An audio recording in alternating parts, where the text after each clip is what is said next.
Now, on Race to Save the Planet, the story of how human beings once lived in harmony with the Earth, of how we changed and grew in numbers, of how we invented new ways to use the Earth and destroy the environment, and then of how we discovered what we'd done. The farther we look out into space, the more we realize how unique and precious is this Earth because it's the only one we know. We discovered our planet and found we were in a race to save it. It was the environmental revolution.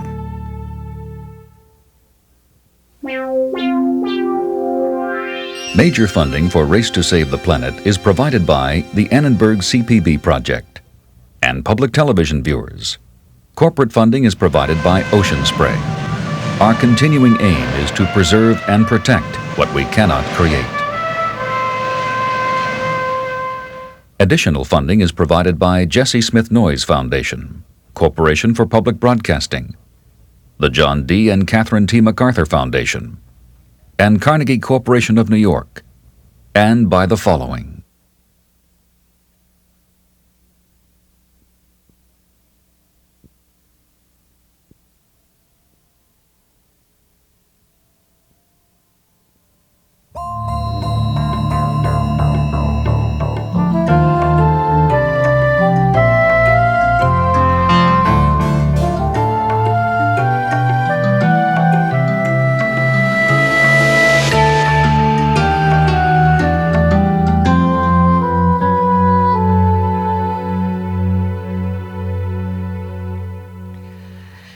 Hello, and welcome to the first episode of Race to Save the Planet.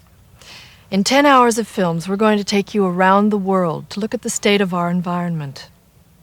The earth is the Lord's, and the fullness thereof, the world and we that dwell therein. This is my environment. My family and I live on this pond in Connecticut. And I always think about that scripture when one of my kids says, "Do we really own this pond? I mean, is this all ours?" And I say to them, well, the pond and the fish that are in it, and the insects that the fish eat, and the plankton that the insects feed upon, all these things belong to God. And it's our responsibility and our privilege to take care of them as long as we're here. And as I'm imparting this thoughtful message of responsibility, it occurs to me that if I can't even get my kids to clean up their rooms, and I can't, how am I ever going to impress upon them the importance of cleaning up and caring for and maintaining their environment? But the truth is, it's up to us, their parents. We're the ones who are in this race to save the planet, and we have a decade to win it. If we don't, in 10 years, the natural world as we know and cherish it will have changed unalterably. And nothing that succeeding generations will do can alter that fact. In this series, however, we're going to show many different ways to work with nature, not against it. And in the first episode, we're going to look at how our ancestors related to nature, and we're going to ask the question, what changed? How did we manage to get into this mess we're in?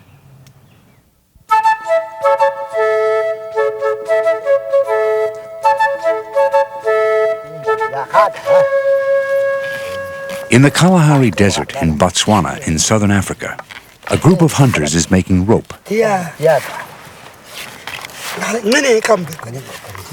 They're extracting the fibers from a tough desert plant. It's likely their ancestors did the same 30,000 years ago. Outsiders call them Bushmen. This group call themselves the Shom. Their ancient way of life depends entirely on their understanding of the environment.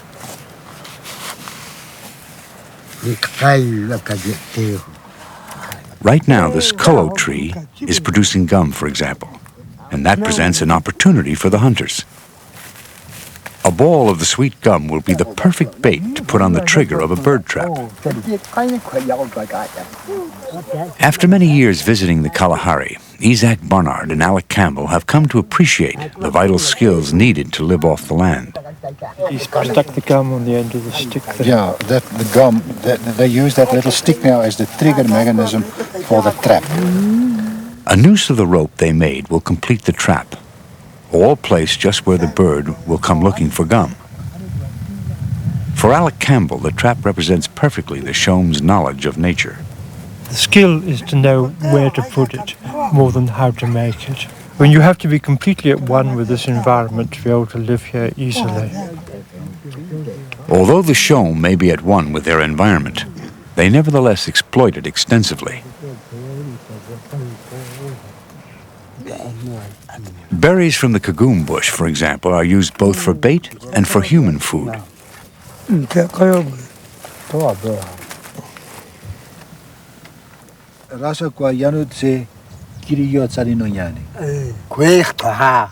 Isaac Barnard's known this man, Rasiokwa, for 20 years. He say that this is the bait for the francolins, mukweba, it's a red-crested koran and guinea fowls and all the big ground birds, you can say. The hunters have a regular routine. They set traps every day for meat. If they want meat, they go out and set traps. So one family may have 3 or so traps out, and almost every day they will have meat. For the Shom, meat comes directly from the land, and so does shelter. Rasiokwa gathers dead tree branches while his wife, Zanakati, supervises construction. The Shom range over large areas, so it's common for family groups like this to build a simple structure for just a night or two's stay.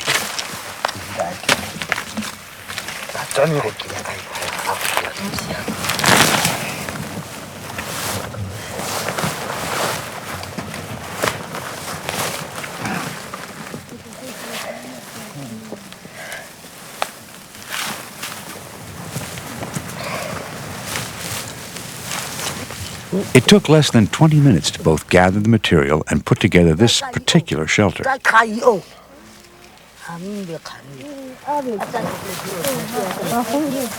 As well as carrying their infants wherever they go, Shom women have a special responsibility. Right now, it's the rainy season in the Kalahari, and the desert sands provide a cornucopia of food.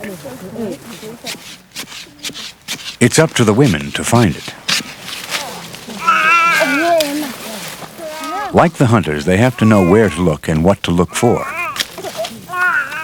Nuts from the marama vine are in season at the moment. They're shelled on the spot as they're gathered.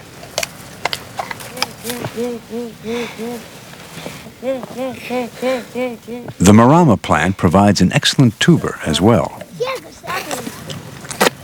Alec Campbell made a detailed study of the wild plants these people use and counted over 150 different species, some for eating, some like this baya root for the water they contain.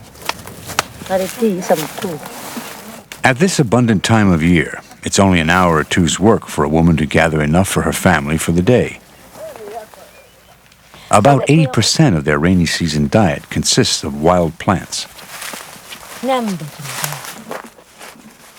The rest comes from hunting and trapping. Birds, antelope, and game of many kinds. This man used the same kind of trap that was set with the tree gum, only he set his around the bird's own egg.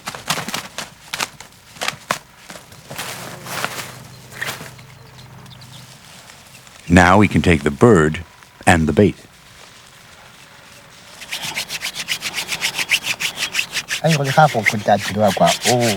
The Shom make fire by rubbing 2 sticks together.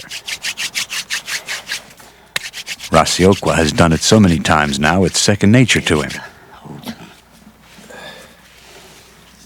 It takes less than a minute.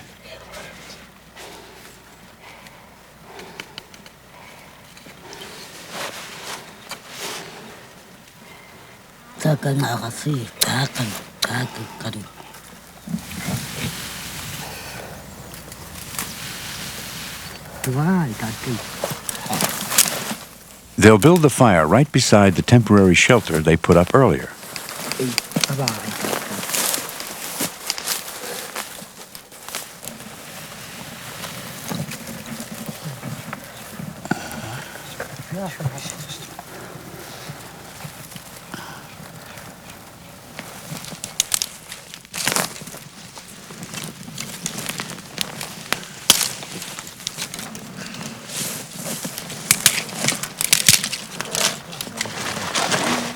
On the fire, the women will cook the roots and nuts gathered from the desert that morning.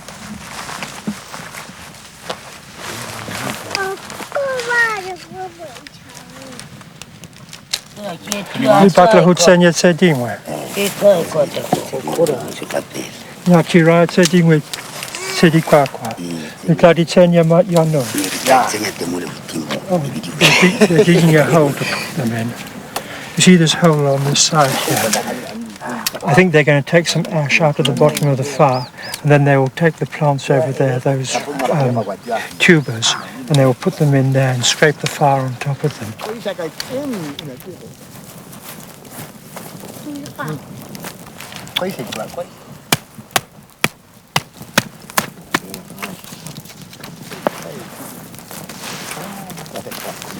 Apart from what the men can hunt, this is their food. This is what they collect every day.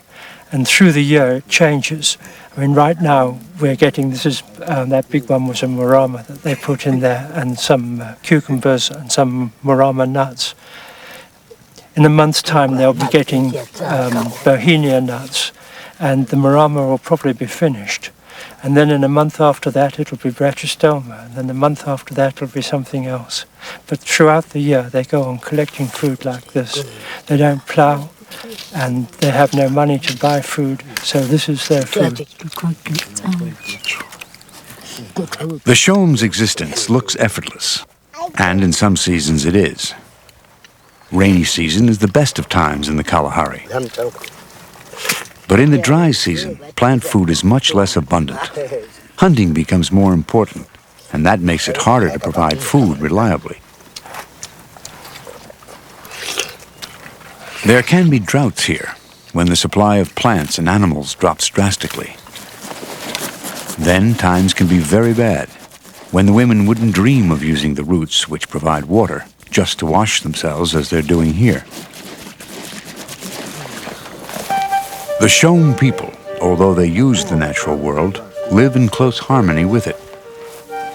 Their hunting and gathering way of life compels them to keep moving to look for new plants, new game.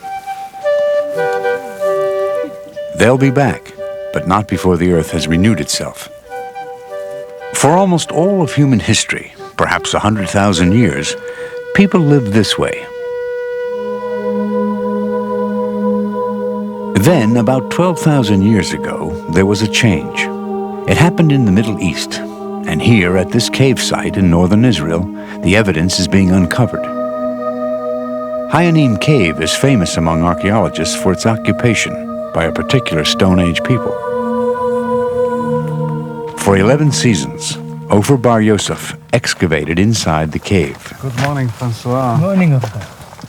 Now, Francois Valla is continuing on the terrace outside. Archaeologists call the people who lived here Natufians. It seems the Natufians invented a way of life which would have profound consequences for the earth. So this means that the Natufian site expanded over this little geometric Kebaran settlement. Yeah, for sure.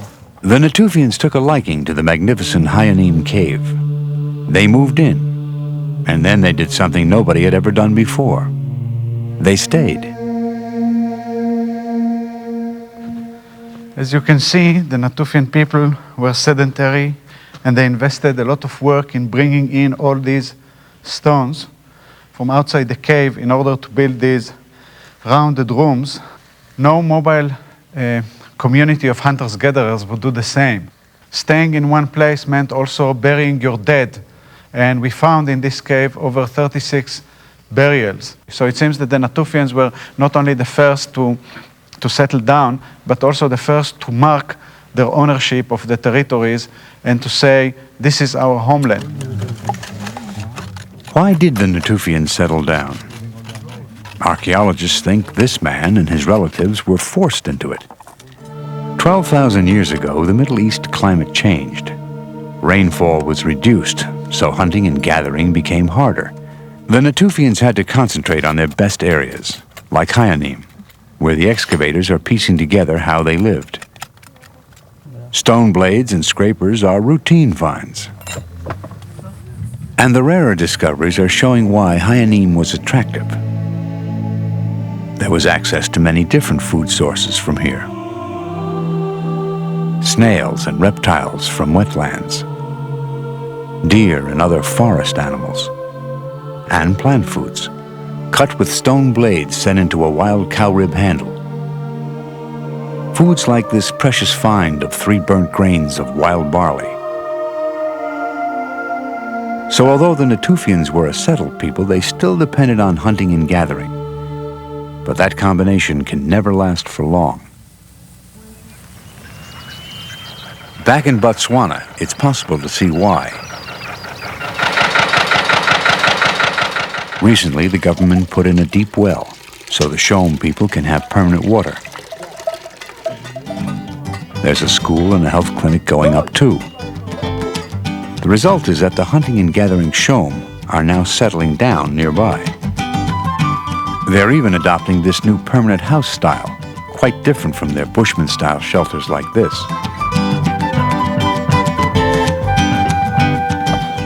When people settle down, a critical series of events follows. Mothers no longer have to constantly carry their children. They can be safely left with a grandmother. So the children of settled people are weaned earlier, and that means a woman can have her next child sooner. The result? Populations increase, and the wild food in the area gets used up.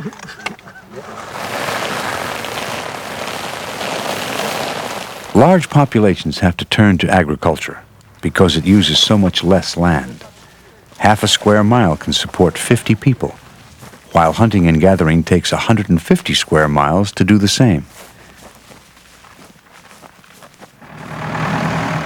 Right now, only a few Shome are farming. Most still hunt and gather. But they're settling down as land in Botswana gets scarce, and their numbers are growing. Before long, they'll all be using the new fields, carved out from virgin desert. Hunters like Rasiokwa have no option but to farm, so Isaac Barnard has decided he must help. This visit, he's brought an agricultural seed drill to use. Well, the old life of the Bushman is gone. Old way of living is gone. Land becoming too small, too much pressure on the land. There's not enough space.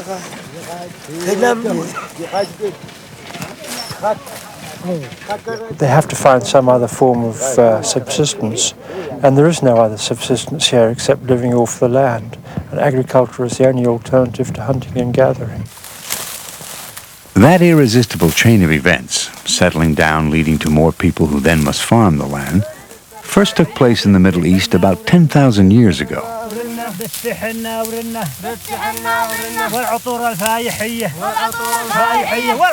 Unlike Botswana today, the transition took thousands of years. But as the Shome people are learning, the world would never be the same again.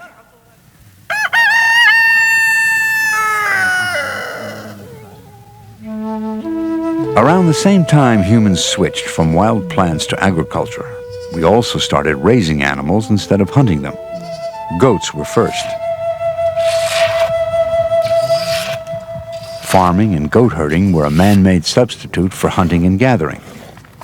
People had been forced into it to get around the limits of the natural environment.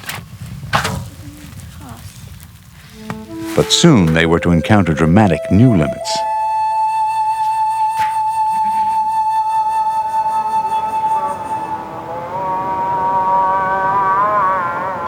The city of Amman in Jordan. In the suburbs at Ain Ghazal, this cut for a new highway was made 15 years ago, and it revealed obviously man-made white plaster floors. Buried in the hillside, there had to be an ancient settlement.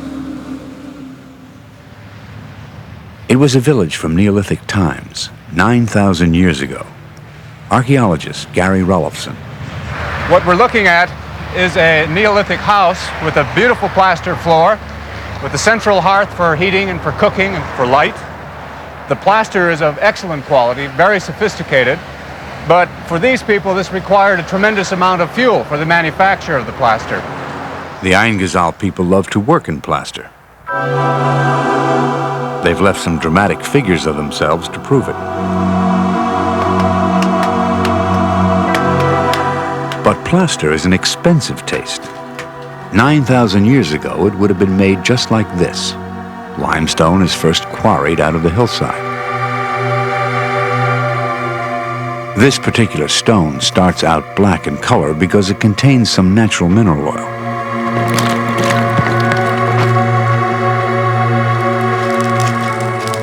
But it still takes a substantial load of wood to roast the stones, producing the raw plaster.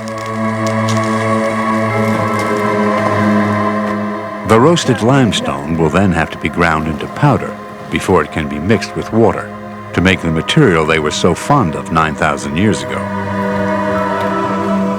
But 2,000 years later, something had gone wrong. The people of Ain Ghazal first stopped using plaster, and then they abandoned their village. For Gary Rolifson, plaster floors were a perfect illustration of Ain Ghazal's failure. Here we're looking at a plaster floor that was made during the last phases of occupation of Ain Ghazal. It's a plaster floor in name only, because it's not really true lime plaster in the sense of the earlier periods. Instead, it appears to be a mixture of mud and perhaps pounded chalk. I suspect that this represents the lack of available fuel. In fact, in the hearths that the people were using for cooking their food, wood is no longer found. The remains of wood charcoal is no longer found. Instead, they were using animal dung as the fuel. Over time, the Ain Ghazal people used up the trees around their village. But it wasn't just trees. Other discoveries at the site all point in the same direction, of people steadily overexploiting the natural environment around them and turning to farming. Take animal remains, for example. At first, there are many different wild species, some from woodland, like foxes, squirrels, and badgers. There are turtles, wild pigs, wild ox, gazelles, over 50 different species in all, including the large bones of wild goats. But as time goes on, wild animals drop away, until by the end, over 90% are domesticated types. Some cattle and pigs, but mainly the telltale small bones of the domestic goat. So the people of Ain Ghazal had to become goat herders and farmers when they exhausted the forests and wild resources around them. But that wasn't enough to save them. It's 11-year-old Suleiman's job to take his Bedouin family's goats out to graze in this South Jordan Valley. As the Ain Ghazal people must have discovered, goats are voracious eaters. But if there are not too many, and if Suleiman keeps them moving, the vegetation here will recover to feed the goats another day. There are also a few plowed fields scattered on the valley floor. Like their ancient ancestors at Ain Ghazal, the Bedouin people here combine goat herding with farming. But in spite of the goats' appetites and the disruption of the land caused by plowing, the environment here remains stable. Gary Rolifson's wife Ilse has studied the valley for several years and thinks she knows why things work here, but didn't at Ain Ghazal. We just have a very small population in this valley here, only a few hundred people, whereas at Ain Ghazal we're thinking of over 2,000 people, maybe. It's a question of population size. A small population with a wide area can support itself by doing this over a certain amount of time, but if you have a large population center, it just won't work. يا يما شفت القمر بالبيت من منزله بالسماء عالي من منزله بالسماء عالي. It was sheer numbers that killed Ain Ghazal. It had grown too large, starting with land probably richer than this, and ending with this. Mankind's first experiment with settling and farming had failed. Gary Rolifson. This is the first incidence that we can attribute damage to the environment to human society. Now, it's not damage that's willfully inflicted. It's simply an unwitting result of going to Mother Nature's larder and taking more than they can ever hope to replace.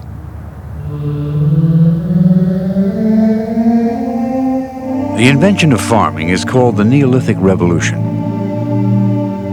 It was sparked by settling down, like at Hayanim. And it brought rapid population growth, like at Eunson. Waves of growth quickly spread. 10,000 years ago, world population was just 5 million. By the 18th century, it was 500 million. By then, most of us had become farmers. And then came the next great revolution in how we use the earth.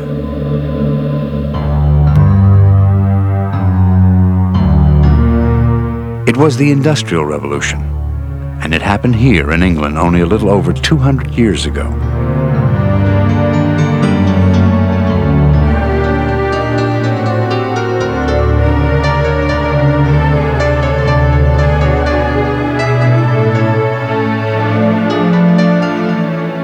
The Industrial Revolution created the modern world.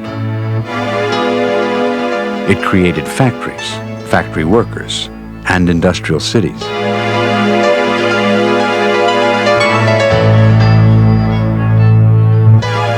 It created wealth and vast markets of consumers to buy the cars and televisions that industry produces. It created environmental pollution on an unprecedented scale.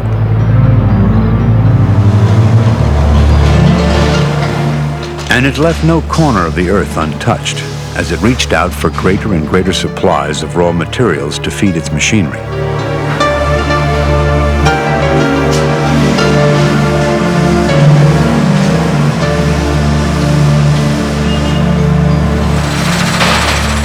The chance event of a Middle East climate change led to the Neolithic Revolution, and an extraordinary combination of events brought about the Industrial Revolution. 9 is a chunk of a bull, 960. He weighs 1,080 kilo. What a good bull. 66. Remarkably enough, it was again developments in agriculture that had a critical effect. At 67 up, 67 up. An auction of breeding stock in rural England. The qualities of the animals on sale, like growth rates or fat content of meat, are well known to the buyers. Thank you, Billy. The last type was bred for high beef yields, while this one's offspring will be especially good milk producers. It was a few pioneering 18th century English landowners who experimented with selective breeding as a way to improve livestock.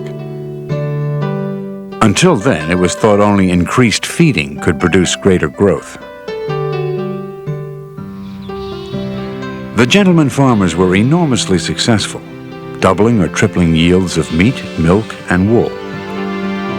There were other big changes going on at the same time, like enclosing land with fences and hedges.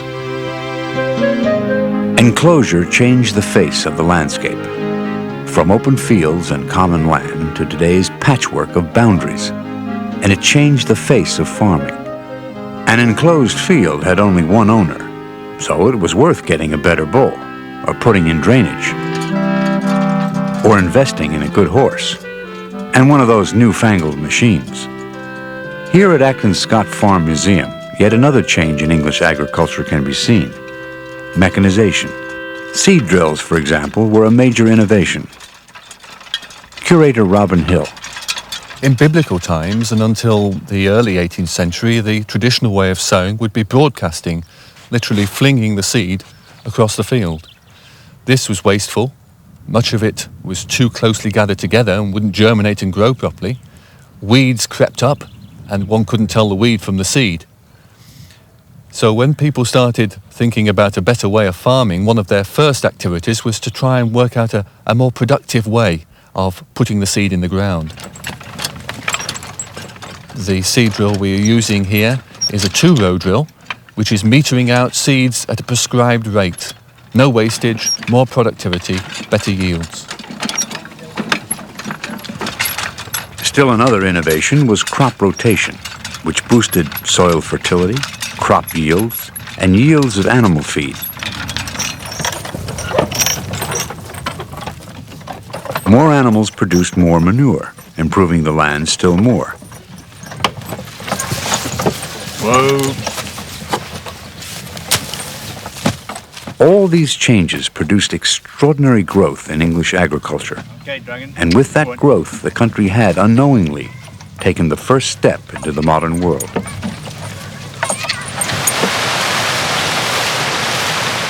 Every sleepy rural village was to feel the effect of the new growth in agriculture. What happened was the pace of life quickened, probably imperceptibly at first, but it led to a jump in population, and it was more people that the Industrial Revolution was going to need.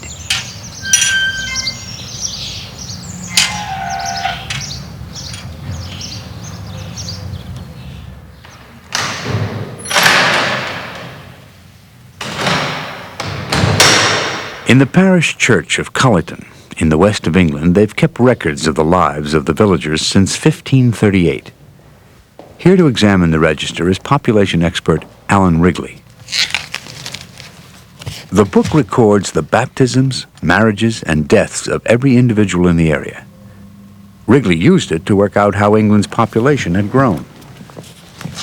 Just to show the kind of thing that is routinely recorded in a marriage, in relation to a marriage, if we look in an early part of the register in the 1540s, a period when the handwriting is particularly handsome, we read here, John Tygan of Colleton the Younger was wedded unto Elizabeth Hamlin, the daughter of Robert Hamlin of Colleton, on the 4th day of September. Those are the sorts of routinely recorded bits of information which you will find throughout the whole of this enormous register, and others like it, out of which the life histories of individuals can be built up. Wrigley could reconstruct how many children people had, when they married, when they died, and he got volunteers to cull the same information from 4,000 other parish registers across the country. What he discovered was that population depended not on how long people lived, but on when they got married. What's novel was the discovery that mortality was not either always high or particularly variable, but that fertility was variable. That is, the number of babies that were born, the rate at which babies were born, varied over time. And it did so essentially because of the unusual nature of marriage in England. Those whom God has joined together, let no man put asunder. Simon and Lynn Davies are now husband and wife. They and their relatives add their names to the register, as their forebears have done for 400 years. It was always thought that populations grow when people live longer, if there's more food around, for example. That was certainly the case when our Stone Age ancestors first settled down. But over time, Western Europeans evolved a marriage custom that affected birth rates instead. The custom is that couples only get married and have children if they can afford their own home.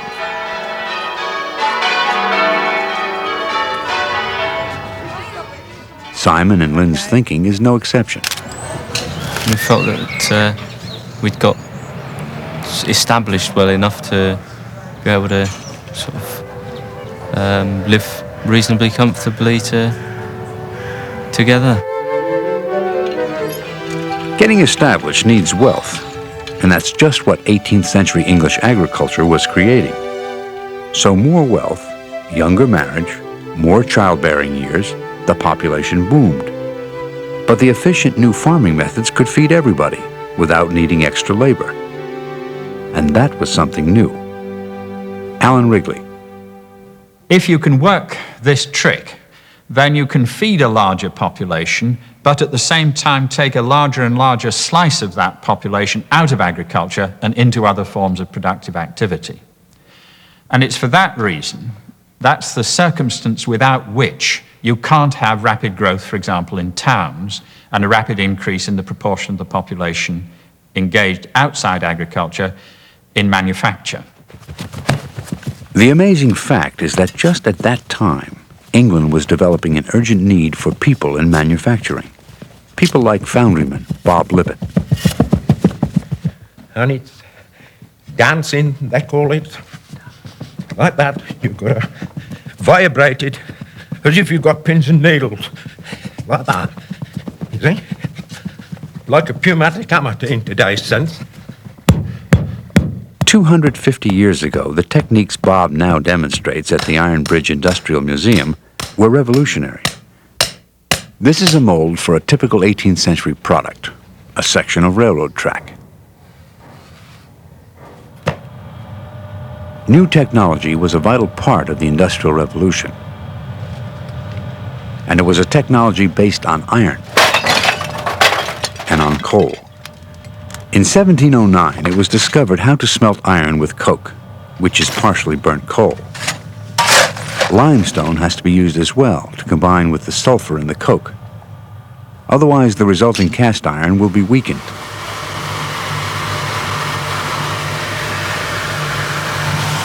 Coke smelting made the ironmasters into the celebrities of their age.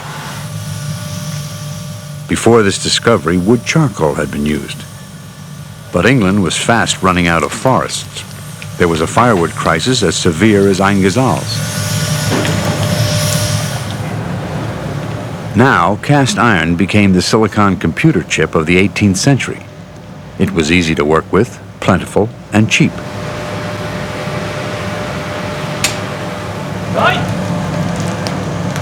Everything was made from iron. Cooking pots, stoves, machinery of all kinds, even whole buildings.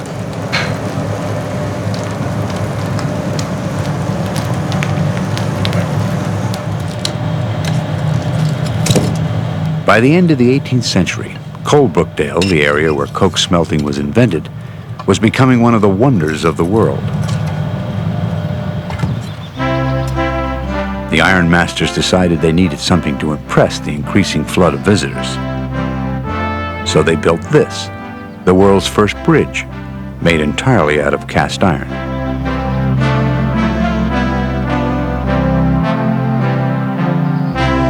It may have been the world's first example of an industrial public relations stunt. Such an elaborate structure wasn't really needed, but its fame spread far and wide. Thomas Jefferson is said to have hung one of these prints in his study. The Iron Bridge is still a tourist attraction, but the blast furnaces are gone. Such revolutionary discoveries were bound to travel. As the 19th century approached, they spread through England, then Europe, and America. Coal was not only essential for iron smelting, it was the energy source which drove the entire Industrial Revolution. You could get around the limits set by firewood by tapping into the vast stores of fossil fuel deep underground. This crew is heading deep underground. And it was only the new technology of the Industrial Revolution that made that possible. When he said to Paddy, Gaffer, he said, I'm not going to see you anymore, Paddy. He said, what's up with the leg, I mean? Caphouse Colliery was one of the world's first deep coal mines. It's been worked for over 200 years, since the days when in pitch darkness, boys would have been stationed by the wooden ventilation doors, waiting to open them up as their mothers dragged through loads of coal. Right, doggo, that stinks yesterday. You want to shut this door?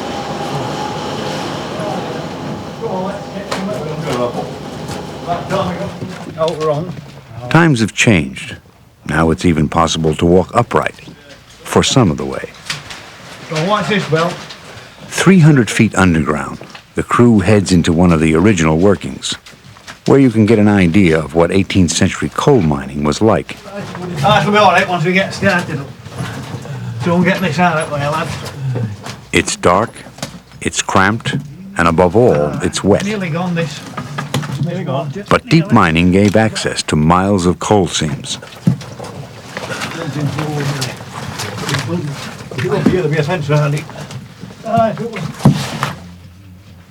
Today, they'll be clearing out the old Flockton seam, the first work here. The plan is to build a gallery so the public can view this piece of industrial history. By 1800, England was producing 10 million tons of coal a year, more than the rest of the world put together. It's said that coal was the first raw material to be measured in millions of tons. And it was all on the backs of the new industrial labor force. Mine manager Erwin Bottomley. 200 years ago, women and young boys would have been at work down here. There have been boys as young as 6 years old. Women would have been carrying coal, and men would be normally hewing the coal. It would be into baskets and dragged along to the shaft and up the shaft. They would have found it very difficult. It would have been rather wet. Pumping would have been in its infancy, to say the least. They would have found a lot of wet conditions. Pumping was in its infancy, but it worked well enough to keep the mines from flooding. Without it, deep mining would have been impossible. And pumping could only be done by the great workhorse of the Industrial Revolution, the steam engine. Steam, iron, coal, and the new agriculture. Together they made the Industrial Revolution.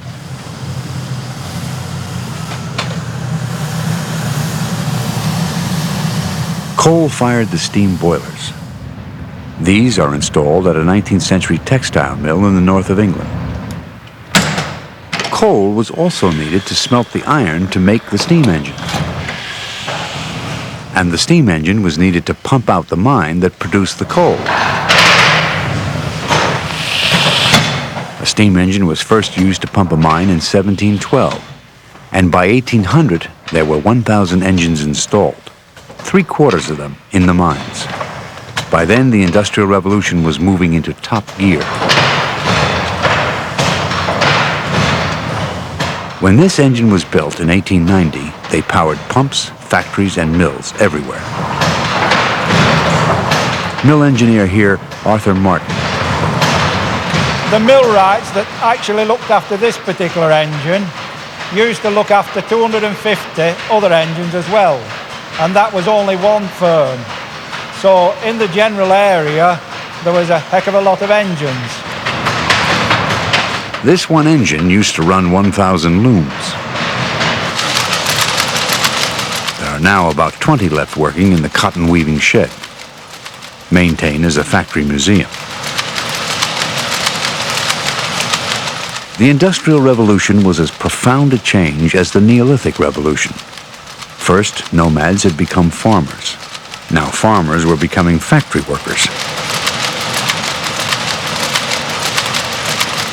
This new way of life brought the world many things. Industrial diseases, the drudgery of factory work, but above all, growth. Growth in wealth and in population, which nearly doubled in the 19th century, crowding into huge new industrial cities.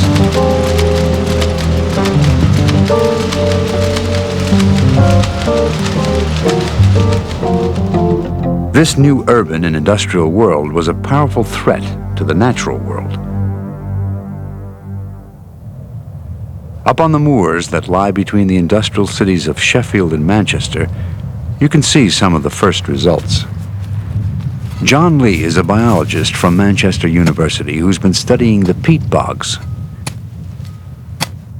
By his estimate, they've been growing up here for as long as 7,000 years, until the world's first acid rain began to fall. Well, this is a peat deposit with the peat forming at the surface, and peat is naturally a fairly light colour.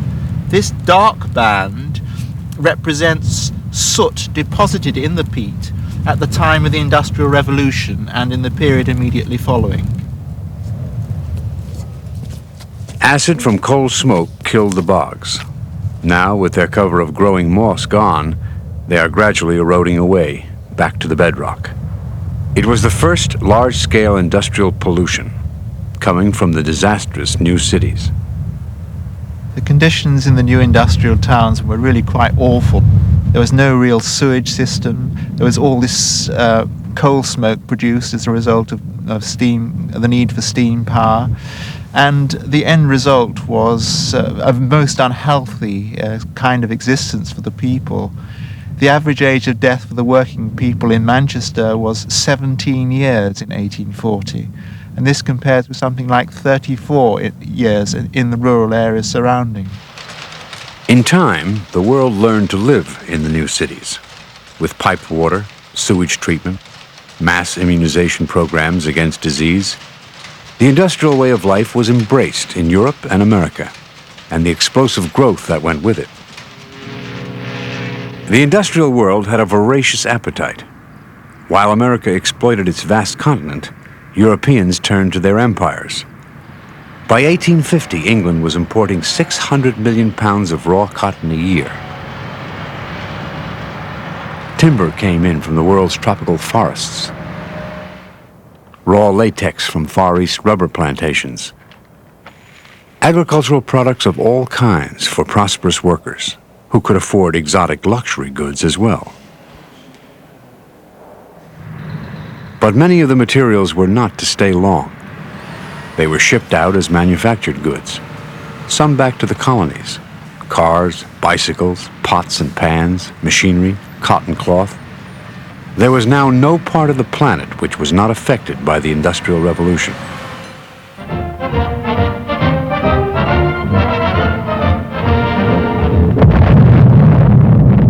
After the Industrial Revolution, the pace of change accelerated, and there were new kinds of pollution with global impact. Up, 7 miles into the sky, the awe-inspiring cloud billows and surges, blotting out the... Atom bomb tests brought home just how extensively we were interfering with nature. Reports of radioactive contamination began to come in from around the world. In fish, on pastures, in milk, even in children's bones. And then there were the new wonder chemicals, insecticides like DDT. In the 50s, it was used heavily on forests and cropland. DDT was great for keeping the mosquitoes at bay, too. Hardly anybody could do without it. But soon it became clear that something was wrong. In her famous book, Silent Spring, Rachel Carson warned that contaminants could build up in living things and destroy them. We were undermining our environment.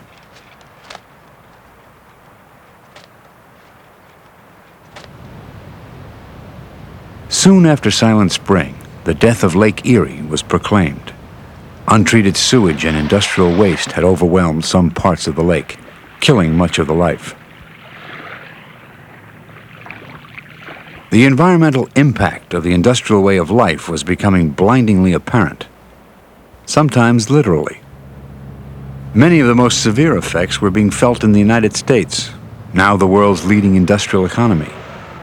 With millions of cars and belching smokestacks, America's cities were choked with smog.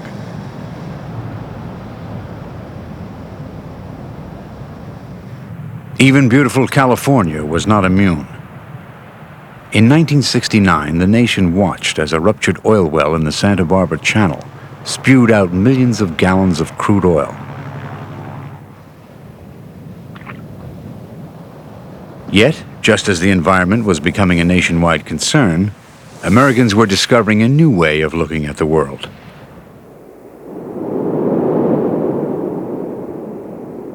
On their way to the moon, they found the Earth. I can see the entire Earth now out of the center window.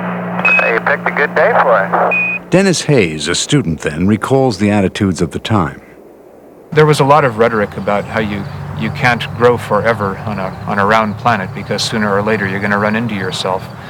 But that came home in its most sort of poignant and effective fashion when we actually saw this small blue planet from the vantage point of space. Began to recognize our finiteness and ultimately our own vulnerability. That this really was something that we as a species could adversely affect in a way that could, in fact, bring about planetary death.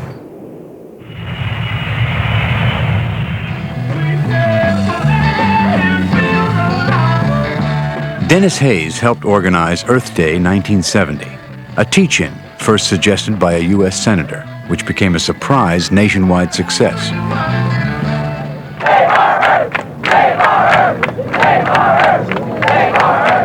Everybody did their thing. Students demonstrated and professors lectured. Paul Ehrlich warned of the population bomb.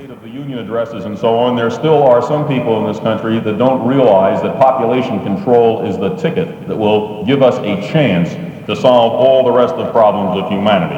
That is... Earth Day appealed to everyone. Oil drops have fallen on their heads, and that surely means that soon they will all be dead. That concern for the environment should inspire such broad and enthusiastic support was something new. They keep falling. At first, it was a reaction against the despoiling of America's natural environment. But the concern was soon taken up around the world. It all depends. The movement became international. The first World Environment Conference was held in Stockholm in 1972. Soon, though, a clash developed. Indira Gandhi, India's Prime Minister, cordially greeted Morris Strong, the conference organizer. But she was here to point out that the industrial countries had created the problem. Countries with but a small fraction of the world's population consume the bulk of the world's production of minerals, fossil fuels, and so on. Thus, we see that when it comes to the depletion of natural resources and environmental pollution, the increase of one inhabitant in an affluent country at his level of living is equivalent to an increase of many Asians, Africans, or Latin Americans at their current material levels of living. Disagreement between rich and poor remains to this day a major obstacle to global cooperation on the environment. But Stockholm did have a lasting effect. Morris Strong. By the time the Stockholm conference ended, I think both the wealthy countries and the poor countries agreed that this was a global issue. This was an issue for everybody, that the theme of the conference, Only One Earth, was in fact a good description of reality. The environment issue, as a result of Stockholm, truly became a global issue, an issue for everyone. An issue for everyone. The environmental revolution had arrived. A revolution as powerful as the one which had transformed our hunting-gathering ancestors, who lived so lightly on the earth, into settled farmers who used the earth more heavily, who began to find environmental limits, and whose numbers grew and grew until the Industrial Revolution. More growth, more people. The earth used more heavily still. The environmental revolution has made us understand where we humans are taking the earth. Towards a world poisoned by pollution. Towards an atmosphere disrupted by greenhouse warming and losing its protective layer of ozone.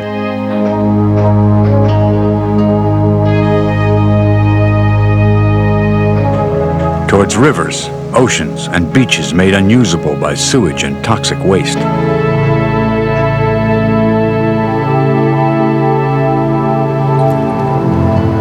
Towards unmanageable piles of garbage filled with the squandered resources of the planet.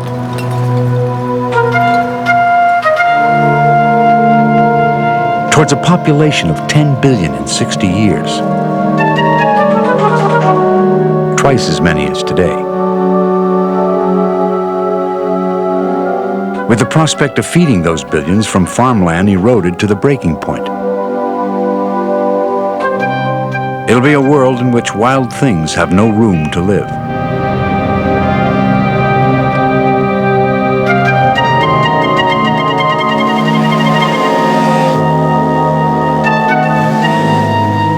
A world in which forests have disappeared. Only the environmental revolution can save the planet from this fate. This little speck of dust is a nothing in the cosmos, and yet, the farther we look out into space, the more we realize how unique and precious is this Earth, because it's the only one we know. And just think, the whole of human life is now in our hands, literally in the hands of our generation, because what we do or fail to do now is going to determine the degree to which human life and human civilization is in fact going to survive. on our planet. That's an awesome responsibility, and to have any part in dealing with that responsibility surely is the most important thing that anybody could do at this stage. That vision at the end of the film of an environmentally devastated world is not science fiction, but it's also not inevitable. As Morris Strong says, the future of human life, of human civilization, is now in the hands of our generation. What we do, or fail to do now, really matters. Please join me next time for Race to Save the Planet.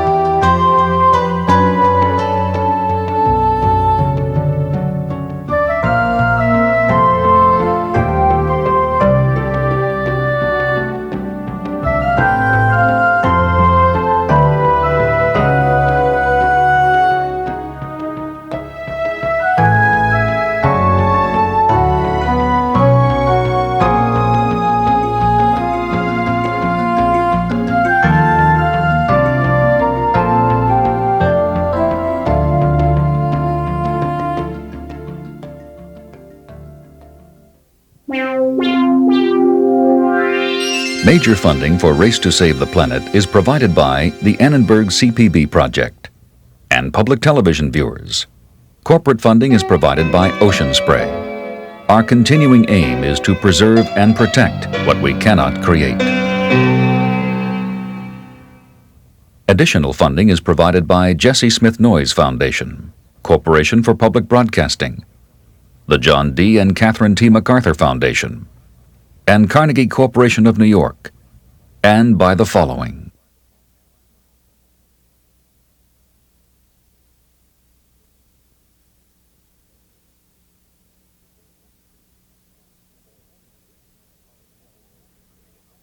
For more information on the college telecourse, video cassettes, off-air videotaping, and books based on the series, call 1-800-LEARNER.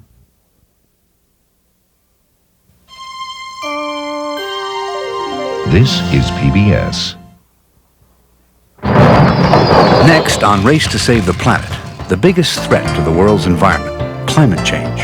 Already, man-made gases are destroying the ozone layer. Now, more gases may bring greenhouse warming with devastating results. Watch Only One Atmosphere, next time on Race to Save the Planet.